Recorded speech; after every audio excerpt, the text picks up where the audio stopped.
10,663 का और 10,720 का। तो ऑलमोस्ट यहाँ से 150 से लेके 200 पॉइंट तक की अप मूव जो है वो मेरे को आती हुई दिख सकती है। तो इस टाइम पे आप क्या करके चल सकते हो, 10,550 की कॉल या 10,575 की कॉल लेके चल सकते हो।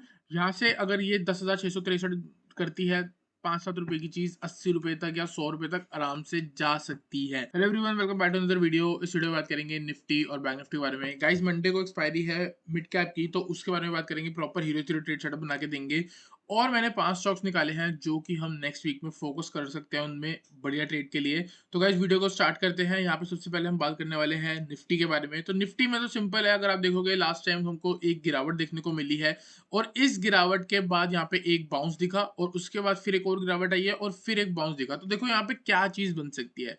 यहाँ पे दो चीजें हो सकती है, या तो यहाँ पे हमको एक इतना बड़ा डबल बॉटम दिखे जिसकी नेकलाइन यहाँ कहीं बन रही है, ठीक है। इस नेकलाइन के ऊपर आपकी बाइंग बनती है ऑलमोस्ट 22,250 के ऊपर, ठीक है। और अगर आप छोटे टाइम फ्रेम पे देखोगे तो आपको एक ये गिरावट दिख रही है और यहाँ पे एक बाउंस दिख रहा है। तो हो सकता है जो बड़े लेवल पे यहाँ बनना है वो छोटे लेवल पे एक बार यहाँ भी बन जाए, ठीक है। तो हम यहाँ पे क्या करने वाले हैं, इस वाले लेवल को अभी अवॉइड करेंगे और ले मान के चलेंगे रेसिस्टेंस, और यहाँ पे हम इस लेवल पे फोकस करने वाले हैं।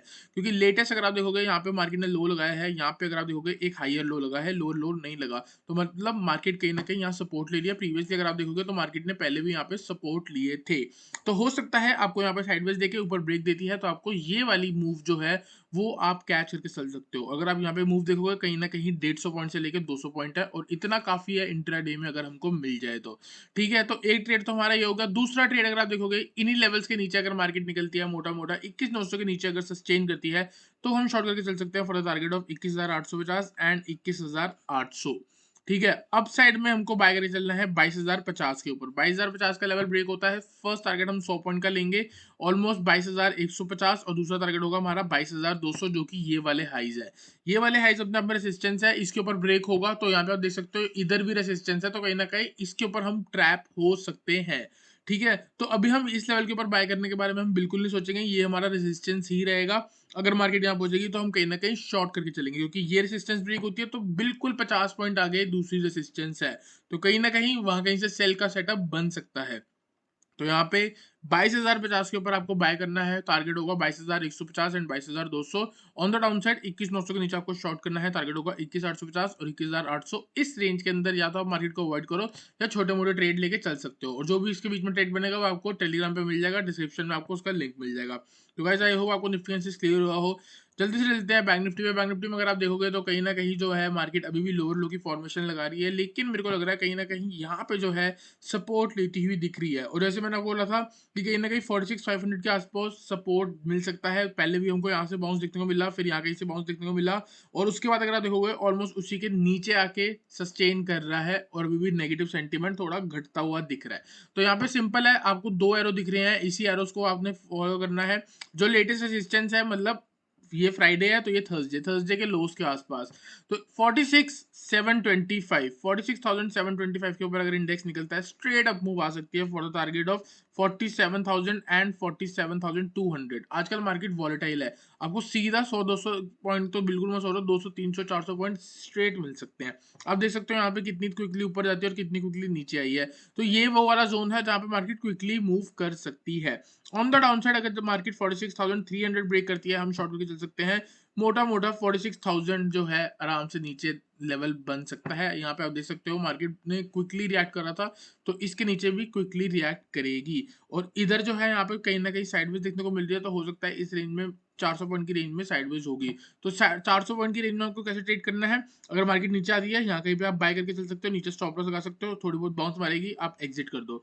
ऊपर आती है यहाँ से नेगेटिव सेंटीमेंट दिखता है आप शॉर्ट कर सकते हो, इसके ऊपर स्टॉप लॉस लगा सकते हो ट्रेंड लाइन पर, और नीचे कहीं 50-100-200 पॉइंट मिलते हैं तो आप अपना एग्जिट करके चल सकते हो। तो बेहतर ये है साइडवेज में अवॉइड करो, ब्रेकआउट मिलता है तो उसको ट्रेड करो। 46,725 के ऊपर बाय है, 47,000 और 47,200। 46,300 के नीचे शॉर्ट है, मैक्सिमम टारगेट 46,000 जहां बनना है वहां बुक करो, ठीक है। तो गाइस अब चलते हैं मिड कैप पे, और मिड कैप पे एक ही ट्रेड बन रहा है जहां पे हमको 150 से लेके 200 पॉइंट तक की अप मूव दिख सकती है। इसकी स्ट्राइक प्राइस हर 25 पॉइंट पे है, तो आप खुद ही गेस कर सकते हो कि एक हीरो जीरो हमारी कितनी मल्टीपल टाइम्स ग्रो कर सकती है। तो यहाँ पे अगर आप लेवल देखोगे ये वाला लेवल देखो, फिर यहाँ पे ये लेवल देखो, ये देखो और ये देखो। तो यहाँ पे हमको क्या दिख रहा है 10,530।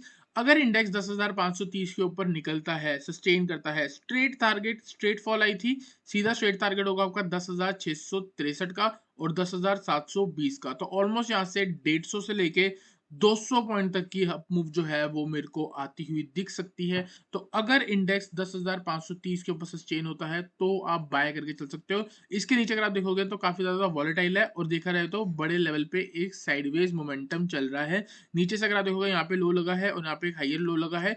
एक बार यहाँ पे कहीं फिर से हायर लो लगाती है, फिर इसको ब्रेक करती है तो अपने आप हायर हाई की फॉर्मेशन लगेगी। 10,660 से लेकर 10,720 का लेवल जो है अचीव हो जाएगा। तो इस टाइम पे आप क्या करके चल सकते हो, 10,550 की कॉल या 10,575 की कॉल लेके चल सकते हो। यहाँ से अगर ये 10,663 करती है, 5-7 रुपए की चीज 80 रुपए तक या 100 रुपए तक आराम से जा सकती है। ठीक है, तो गाइस आई होप आपको मिड कैप का ट्रेड समझ आया हो। इसके अलावा कोई भी ट्रेड नहीं है, नीचे काफी ज्यादा वॉलेटाइल है। ये लेवल टूटेगा 10,300, उसके बाद ही हम कुछ शॉर्ट के बारे में सोचेंगे। इसके बीच में आपको जो सही लगे आप वो कर सकते हो। और अगर टेलीग्राम पे कुछ मिलता है मेरा अकॉर्डिंग को ट्रेड सेटअप बनेगा तो मैं आपको शॉर्ट या फिर बाय दे सकता हूँ। तो गाइस अब बात करते हैं स्टॉक्स के बारे में, और 5 स्टॉक्स जो मैंने निकाले हैं उनमें से पहला स्टॉक है फेडरल बैंक। सबसे पहले डेली टाइम फ्रेम दिखाऊंगा क्योंकि मैं वीकली से एक से 2 हफ्ते का व्यू के बारे में बात कर रहा हूँ। तो सिर्फ और सिर्फ हम डेली टाइम फ्रेम ही देखेंगे और कोई टाइम फ्रेम नहीं देखेंगे। यहाँ पे 138 से लेके 140 जो है वो एक सपोर्ट की तरह ऐड कर रहा था। पहले भी आप देख सकते हो यहाँ पे मार्केट ने एक सपोर्ट लगाया, फिर ऊपर गई, फिर सपोर्ट लगाया, फिर ऊपर गया, फिर नीचे आके सपोर्ट लगा के बाउंस दे दिया। तो अभी आप क्या करोगे, अभी आप वेट करोगे। ये वापस अगर नीचे आता है आपको एक स्टॉप लॉस मिल गया है, इसके नीचे आप स्टॉप लॉस लगाओ तो कहीं ना कहीं अगर 144 से लेके 142 या 145 के अराउंड मिलता है तब आप 140 या 138 का स्टॉप लॉस लगा के वापस से 150 टारगेट, 155 टारगेट और 160 के टारगेट के लिए आप बाय करके चल सकते हो। और जब तक मार्केट 135, फेडरल बैंक 135 ब्रेक नहीं करेगा तब तक ये नेगेटिव सेंटीमेंट में नहीं आने वाला, क्योंकि अभी भी ये जो है एक हायर हाई की फॉर्मेशन ही लगा रहा है। हो सकता है आपको थोड़ा बहुत यहाँ पे साइडवेज देखने के बाद एक नया हाई 175 तक भी देखने को मिल जाए। ठीक है, तो यहाँ पे सिंपल है, हम टेक्निकल्स को रिस्पेक्ट करेंगे, हम सेंटीमेंट पे नहीं जाएंगे, बाय ऑन डिप करके चलेंगे। स्टॉप लॉस हमको मिल चुका है 138 या 139, आप लगा के चल सकते हो। तो गाइस बात करते हैं नेक्स्ट स्टॉक के बारे में। नेक्स्ट स्टॉक है सीडीएसएल। सीडीएसएल देखोगे तो क्या हुआ है, सपोर्ट का ब्रेकडाउन हुआ है। ठीक है, और अभी 1-2 दिन ही हुए हैं, जैसे अगर आप देखोगे इतनी बड़ी कैंडल लगी है, उसके बाद 2 ग्रीन कैंडल लगी, मतलब कहीं ना कहीं वीक है, यहाँ पे बाइंग आ रही है। ये सपोर्ट के ऊपर अगर ये फिर से टिकता है आप बाय करके चल सकते हो। टारगेट 1850 से लेके 1900 तक हम लगा के चल सकते हैं। तो अगर मोटा मोटा आपको मैं कहना चाह रहा हूँ, अगर ये स्टॉक 1735 के ऊपर आके सस्टेन हो तो आप यहाँ पे जो लो लगा है उसका स्टॉप लॉस लगा के चल सकते हो, और टारगेट हो सकता है आपका 1850 और 1900। ठीक है, आप खुद कैलकुलेट कर सकते हो आपको रिस्क रिवॉर्ड कितनी मिल रही है, आई गेस अच्छी ही मिल रही है। अगर 1735 के ऊपर सस्टेन हो रहा है आप बाय करके चल रहे हो, 1735 यहाँ कहीं हो गया। ठीक है, और स्टॉप लॉस आप देख सकते हो यहाँ को लगा सकते हो। देखो स्विंग ट्रेड है तो 80 रुपए का, या हो सकता है इन कैंडल के क्लोजिंग के नीचे भी लगा सकते हो, ओपनिंग के नीचे जो यहाँ पे क्लोज हुआ है, क्योंकि यहाँ तक अगर ये आ जाएगा तो कहीं ना कहीं आपका ट्रेड खराब हो ही जाएगा। और मैक्सिमम आप यहाँ पे टारगेट लगा के चल सकते हो 1872 तक। तो 2 की रिस्क रिवॉर्ड है, जाने को 1 रुपये, आने को 2 रुपये। तो गाइस आई होप आपको एनालिसिस समझ आया हो सीडीएसएल का। सीडीएसएल का एनालिसिस सिंपल है, ये सपोर्ट के ऊपर अगर वापस रिक्लेम होगा यहाँ पे हम फॉल्स ब्रेकआउट कंसीडर कर देंगे, जो भी सेलर्स हैं वो ट्रैप हो जाएंगे और एकदम से कोई कप मूव आ जाएगी। देखो 5 दिन लगातार ग्रीन हुआ है तो ऊपर कहीं ना कहीं इम्बैलेंस क्रिएट हुआ है, उसको बैलेंस करने के लिए मार्केट ऊपर जाएगी ही जाएगी। ठीक है, तो बाय गाइस आई होप आपको समझ आया सीडीएसएल का। चलते हैं टाटा मोटर्स पे। टाटा मोटर्स में एक बहुत बढ़िया ब्रेकडाउन हुआ है। अभी आप एक आधा दिन से जब तक 960 के नीचे है आप शॉर्ट करके चलो। अगर ये 960 के ऊपर जा रहा है आप एग्जिट कर सकते हो। अगर वापस से 960 के नीचे आ रहा है या 957 के नीचे आ रहा है आप फिर से सेल करके चल सकते हो। ऊपर एक इम्बैलेंस है, हो सकता है पहले वो फिल कर दे। तो ये इम्बैलेंस के बारे में अगर हम बात करें तो क्या है, यहाँ ऑलमोस्ट आप देख सकते हो 1010 से लेके 982। तो 1010 से लेके 980 एक तो ये वाला जोन हो गया, और दूसरा जोन जो है वो 960 के नीचे। तो यहाँ पे आपको 2 सेल बनती हैं, 1010 से लेके 980, इस जोन पे आप सेल करके चल सकते हो इस स्टॉक को। दूसरा, जब तक ये 960 के नीचे है तब आप इसको सेल करके चल सकते हो, और टारगेट आपका 890 और 836। ठीक है, राइटिंग थोड़ी गंदी है, 836। 960 के नीचे शॉर्ट कर सकते हो, 1010 से लेकर 980 के बीच में शॉर्ट कर सकते हो, 2 सेलिंग बनती है। आप अगर देखो सेल करते टाइम पे आप कैश पे सेल नहीं कर सकते, फ्यूचर पे ही सेल कर सकते हो। तो मैं आपको ये बोलूँगा अगर 960 के आस-पास अगर आप सेल कर रहे हो तो ₹500 का स्टॉप लॉस लगा लो या इन नाइस का स्टॉप लॉस लगा सकते हो। ठीक है, अगर ये हिट होते हैं तो आप वेट कर सकते हो, फिर वापस से आप 1010 या 1000 के आस-पास स्टॉप लॉस ट्रेड कर सकते हो सेल का। 15-20 पॉइंट का स्टॉप लॉस लगाओगे, क्योंकि अगर ये ऊपर भी जाएगा तो वापस वहाँ से भी टारगेट क्या बनेगा? टारगेट सेम रहेगा, 890 और 836। तो गाइस आई होप आपको टाटा मोटर्स का भी एनालिसिस क्लियर हुआ हो। चलते हैं नेक्स्ट स्टॉक पे, नेक्स्ट स्टॉक के बारे में बात करते हैं। तो नेक्स्ट स्टॉक का नाम है पिरामल एंटरप्राइज, पीईएल। बहुत बढ़िया ब्रेकडाउन हुआ है, बहुत बढ़िया। बड़े लेवल के टाइम फ्रेम पे देखोगे एक मूव आई है 640 से लेके कहाँ तक 1040। ठीक है, तो ऑलमोस्ट 500 पॉइंट की मूव हो गई। यहाँ से अगर आप देखोगे तो इसने क्या करा है, टू इसकी हम इस मूव पे जब फिबोनाची लगाएंगे तो ये लेवल ब्रेक हुआ। ठीक है, 38% आया, रिट्रेसमेंट हुई, फिर वापस नीचे गया, 38 को ब्रेक करके 50 पे आया, फिर रिट्रेसमेंट हुई, फिर ब्रेक करके 60 पे आया, फिर बार बार कितना रिट्रेसमेंट की, कितनी बार इसने यहाँ पे सपोर्ट लिया, 3 बार। अब इसको ब्रेक कर दिया है स्ट्रेट टारगेट 740 एंड 692। तो जब तक ये स्टॉक 830 के नीचे है आप शॉर्ट करके चल सकते हो for the target of 740 and 692। Future short करना फ्यूचर शॉर्ट करो, पुट लेके जानी है पुट लेके जाओ, जैसा आपको ठीक लगे। ठीक है गाइस, नेक्स्ट स्टॉक के बारे में बात करेंगे। नेक्स्ट स्टॉक का नाम है एसबीआई। एसबीआई पे देखो मैंने क्या बना रखा है कि अभी देखो यहाँ पे क्या हुआ, देखो यहाँ पे देखोगे एक बढ़िया अप मूव कैसी होती है, ये पूरी अप मूव होती है। यहाँ पे लगेगा लो, यहाँ पे लगेगा हाई, यहाँ पे लगेगा एक हाइयर लो, फिर हाइयर हाई। तो ये किसका पैटर्न हो गया? एक अप ट्रेंड का हो गया। ठीक है, यहाँ पे एक हाइयर हाई, फिर देखोगे यहाँ पे एक हाइयर लो लगा है, ऐसे इसने क्रिएट करा।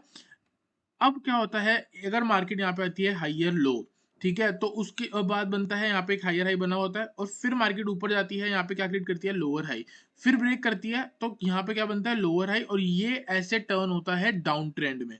ठीक है, तो ये सिनेरियो है अप ट्रेंड से मार्केट डाउन ट्रेंड में कैसे आती है, ऐसे आती है। कैसे? यहाँ पे पहले एक जो लो है उसके बाद यहाँ पे लोअर हाई बनेगा, कभी भी हाइयर हाई स्ट्रेट आके नीचे नहीं गिराता। अगर ये आया है तो यहाँ पे क्या हुआ? CHOCH, मतलब चेंज ऑफ करेक्टर। तो मतलब यहाँ पे कहने का मतलब है कि मार्केट ने अपना जो स्ट्रक्चर है वो खराब कर दिया है। अब यहाँ पे क्या चांस होगा? पहले ये ऊपर जाएगी क्या क्रिएट करने? एक लोअर हाई क्रिएट करने, उसके बाद ये वापस से नीचे आएगी, लोअर लो बनाएगी। तो गाइज आपको यहाँ पे कुछ नहीं करना, आपको वेट करना है इस लेवल का, जो कि मेरे को लगता है मार्केट यहाँ कहीं पे आके एक रेसिस्टेंस हिट करेगी 760 से लेके 770। तो जब भी ये स्टॉक आपको 760 से लेके 770 पे आता हुआ दिखे, आप सेल करके चल सकते हो। अगर मेरा व्यू ऊपर का है तो मैं यहाँ से क्या करूंगा? बाय। कब बाय करूंगा? जब ये स्टॉक 740 के ऊपर आएगा। 740 के ऊपर हम बाय करेंगे, डे लो का स्टॉप लॉस लगा लेंगे, जो भी यहाँ पे स्टॉप लॉस लो लगा होगा। ठीक है, टारगेट होगा 760 और 770। वहां से ये हमारा एक ट्रेड हो गया। दूसरा ट्रेड हम इधर से सेल करने वाले हैं for the target of new low. और न्यू लो यहाँ से कहाँ लगेगा? न्यू लो लगेगा जब हम फिबोनाची लगाएंगे तो हमको पता लगेगा। इस पे हम जब फिबोनाची लगाएंगे तो ये 38% रिट्रेसमेंट लेवल है, अगर यहाँ से वापस ऊपर जाता है 50% तक, तो 760 से लेके 770 से जब आप शॉर्ट करोगे, 790 का या 795 का स्टॉप लॉस लगा सकते हो यहाँ पे हाई का, और टारगेट हो सकता है 697। तो गाइज आई होप आपको समझ आया हो, और मैं यहाँ पे कोशिश कर रहा हूँ कि मैं आपको ये वाली मूव भी कैच करा दूं और यहाँ से ये वाली मूव भी कैच करा दूं। तो गाइज वीडियो अच्छी लगी तो वीडियो को लाइक करना, चैनल को सब्सक्राइब करना। मिलते हैं नेक्स्ट वीडियो में एक अच्छे एनालिसिस के साथ।